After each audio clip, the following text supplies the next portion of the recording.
Petite réflexion autour du manque de légitimité qui touche beaucoup de monde. J'ai plusieurs choses, pas grand-chose, mais des choses importantes à exprimer à ce sujet. Déjà, le manque de légitimité, quelque part, c'est presque une énorme connerie quand on y pense.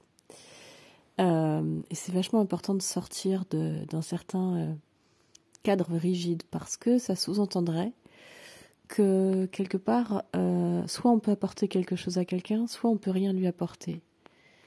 Je sais pas si vous voyez ce que je veux dire, mais en fait, on va se présenter au monde avec soit un sujet, soit un outil, soit une compétence, etc. Et évidemment, c'est en forgeant qu'on devient forgeron. Donc déjà, le truc de la légitimité, il faut comprendre que sur certains points, sur certains domaines, bien sûr, ça va dépendre de quoi on parle, mais c'est souvent un manque de regard discernant sur les choses. Parce que, tout simplement, on a besoin d'apprendre. Et pour apprendre, il faut pratiquer. Donc au départ, quelque part, c'est presque normal en fait d'avoir cette difficulté à se présenter en tant que professionnel. Professionnel humain, professionnel d'un métier, professionnel d'une activité, enfin peu importe. Bon, en tant qu'humain, je pense que on est toujours un professionnel de l'humain. C'est-à-dire qu'on ne peut pas se louper, on est un humain. Après, évidemment, si on est très conditionné, on est un humain très conditionné. Et on peut se déconditionner. Et ça restera la pratique. Mais pour autant, on est toujours légitime d'être un humain. Ok, et pour une activité, donc c'est en forgeant qu'on devient forgeron. Donc il faut, je pense, mettre comme qualité essentielle, comme ressource intérieure à aller chercher, l'humilité. L'humour et l'humilité. Et puis voilà, ce que je vous disais au départ, c'est finalement, c'est un petit peu prétentieux de penser qu'on peut soit apporter rien au monde, soit apporter tout au monde. En fait, notre intervention, quelle qu'elle soit, elle pourra aider quelqu'un. Allez savoir. Parfois, je vais vous donner un exemple. Vous n'allez pas être compétent sur un truc et vous allez rencontrer quelqu'un qui vient à vous et vous allez faire une démonstration de pas top la compétence. En réalité, vous ne pouvez pas savoir si cette personne-là, c'est pas ce qu'elle avait besoin de vivre. Que finalement, elle est hyper perfectionniste et finalement, elle avait besoin en fait de voir, de rencontrer quelqu'un qui a une étiquette entre guillemets et puis que finalement n'est pas tant que ça bien. Peut-être qu'elle avait besoin de voir que finalement on fait ce qu'on peut dans la vie ou vous voyez, elle a peut-être besoin de voir quelqu'un qui finalement reste un humain, fait ce qu'il y a à faire et puis n'est pas extraordinaire quoi. Vous pouvez pas savoir ce que dans la psyché des gens, ce que vous offrez, que ce soit un échec cuisant ou que ce soit une réussite flamboyante, qui ne reste toujours que relative, parce que votre échec peut finalement vous sauver la vie, parce que si vous avez échoué à faire des études qui vous déplaisaient profondément au fond, et qu'après vous avez trouvé une voie qui vous réjouit, c'était pas tant que ça un échec. Et si vous réussissez un examen aux grandes écoles, j'en sais rien, n'importe quoi, hein, peu importe, et que finalement ça vous fait passer à côté de ce qui vous fait vibrer à l'intérieur, c'est une réussite un peu déguisée parce que au final c'était pas vraiment ce qui vous aurait comblé. Vous voyez ce que je veux dire, c'est très relatif l'échec à la réussite. Si je sais pas moi, vous êtes jeune, vous vous faites larguer, c'est la déception de votre vie, vous êtes complètement démoli entre guillemets, hein. Vous vous sentez démoli, etc. Vous avez du mal à l'encaisser, ça vous prend des années. Vous vous rendez compte un peu plus tard que finalement la personne qui vous a largué, c'était quelqu'un d'extrêmement nocif et que finalement ça vous évitait bien des déboires. C'est très relatif en fait, ce qu'on appelle des échecs et des réussites. Et la légitimité, je trouve qu'elle a vraiment fort rapport avec ça, parce que attention, je suis pas en train de dire qu'il faut s'en foutre, et non, c'est important de devenir, je trouve, d'être qualitatif et compétent dans ces activités, et c'est indéniable. Mais ce sentiment, je parle du sentiment d'illégitimité, parce que c'est plus un sentiment souvent qu'autre chose. Je vois des tas de gens tout à fait compétents et pros et qui se sentent illégitimes, ou qui sont freinés par ce sentiment d'illégitimité pour aller pratiquer, et du coup devenir de plus en plus assis dans leur activité, dans leur métier ou dans leurs compétences, peu importe. Et donc, voilà, c'est très relatif en fait. On vit dans ce monde, à partir du moment où finalement on est soi et qu'on assume le fait d'être soi, on apporte toujours quelque chose en fait. Parfois les gens ont besoin de vivre des choses difficiles, et peut-être que parfois on sera des déclencheurs de ces choses difficiles qui les aura fait revenir à une forme d'équilibre. Et parfois on va faire vivre des choses sur le papier magnifiques, et puis ça apportera finalement en termes de résolution, ça apportera pas tant que ça. Vous voyez, c'est relatif, c'est vraiment relatif. Bien sûr qu'il est bon d'être attentif à aller, selon moi, vers les choses qui ont du sens ou qui nous donnent de la joie.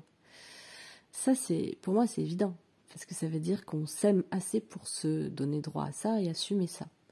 Et c'est important de s'aimer, c'est la base de chez base. Si on ne s'aime pas, un peu plus compliqué d'aimer les autres.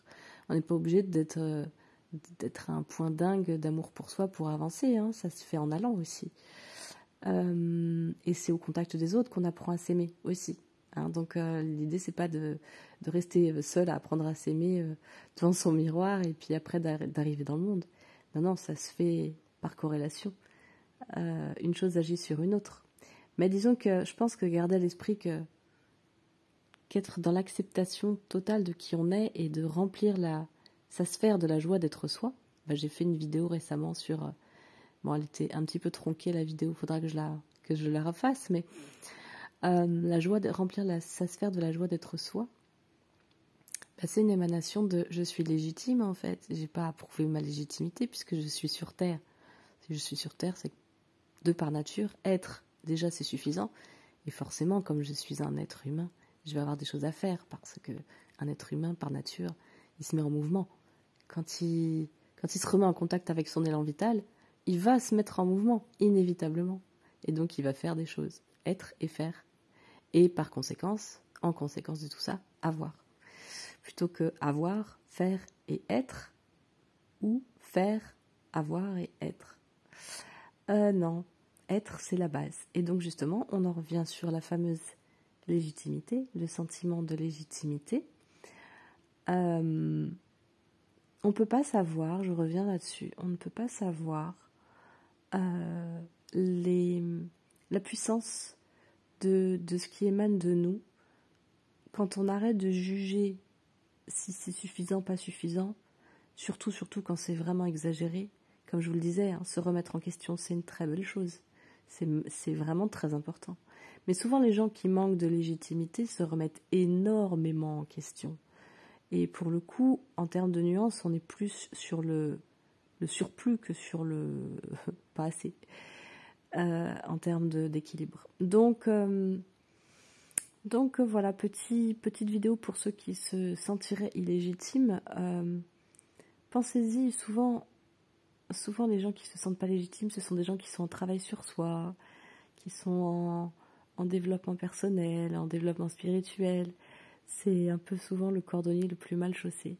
Alors moi, j'ai envie de dire, et vraiment, si je me permets de vous dire ça, c'est parce que c'est vraiment d'expérience que je parle. C'est un sujet vraiment très, très, très parlant pour moi. En fait, rappelez-vous, ça peut peut-être vous aider. C'est pas pour culpabiliser, hein, c'est pour faire un petit électrochoc. Rappelez-vous que c'est finalement se sentir illégitime, c'est presque être un petit peu orgueilleux. Ouais, non, vous êtes un humain, hein, et vous resterez un humain. Donc prenez du plaisir à faire ce que vous faites.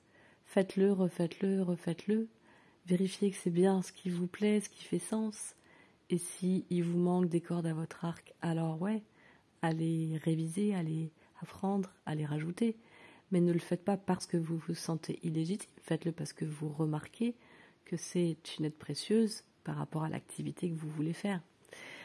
Vraiment, l'intention, elle est importante. Est-ce que je pars du fait que je suis pas assez et donc il faut que je sois plus, ou est-ce que je pars de mon envie, de mon élan vital, du plaisir à faire et à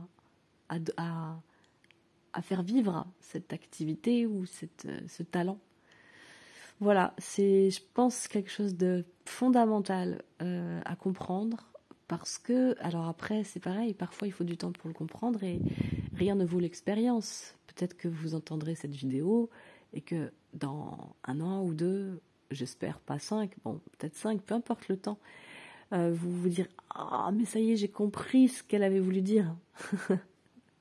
parce que moi, sans doute que j'ai déjà entendu ce que je suis en train de vous raconter et que ça n'a pas percuté sur le moment.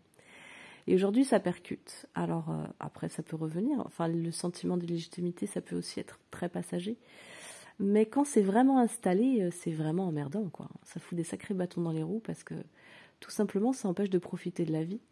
On n'a pas besoin d'être des tonnes et des tonnes de trucs en tant qu'être humain pour profiter de la vie. On a juste besoin d'être, comme dirait Franck Lobvet, un homme debout. Voilà, je suis moi, juste moi, avec ni plus ni moins que ce que je suis. Et ça suffit, en fait. Ça suffit. Et après, il y a de quoi faire avec ça. Et cette histoire de comparaison aussi, elle est vraiment infernale. Donc, mettez la conscience sur là où vous vous comparez, mettez la conscience sur cet aspect un petit peu orgueilleux, dans le sens où mais vous pouvez pas savoir si votre intervention, elle va pas être une merveille pour l'autre, même si vous l'avez jugée pas terrible. Et inversement, parfois vous vous trouverez sensationnel et puis ça aura pas fait mouche. Vous pouvez pas savoir, parce que la résonance qu'il peut y avoir dans le vécu de chacun, elle est propre à chacun. Et elle n'est pas à juger avec la tête, elle n'est pas à juger avec le mental, les jugements habituels et la logique. Il y a plein de choses qui se font en sous-jacent. Et voilà. Et je remercie tous ceux qui m'ont aidé à comprendre ce que je vous raconte là. À bientôt.